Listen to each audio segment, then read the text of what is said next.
I ordered Pop-on Veneers because I was born with hypodontia, where I'm missing one or two adult teeth, and in my case, it's down here.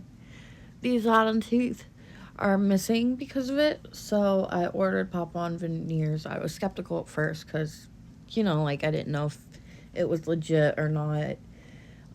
But first they sent me the mold, and I had to take that at home, and I had 3 trays that I had to take.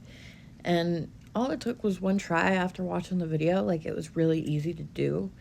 Then I got them about 2 weeks later, and they gave me this 3D print of my teeth where they fit on there perfectly.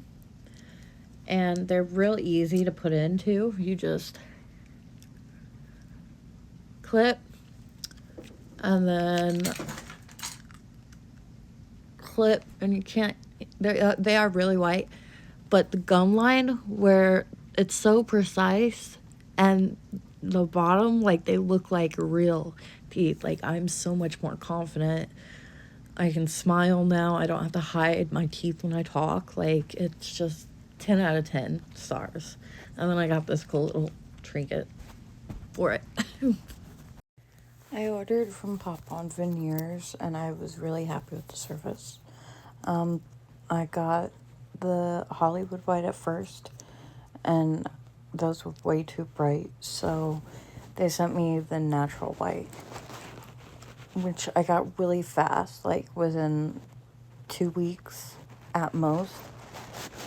I got it in the mail, and you just clip them on, and they fit my gum line really well. Like, I love them. But then they just look so, like, natural, and they just look amazing. Like, and I can smile with confidence. The molds are really easy to do. Like, I would definitely recommend it because I had missing teeth right here. And just to cover those with the placement would be $800. And these were $700. And plus, if you want any extras, then it's only $100. So it saves a lot of money. I love it.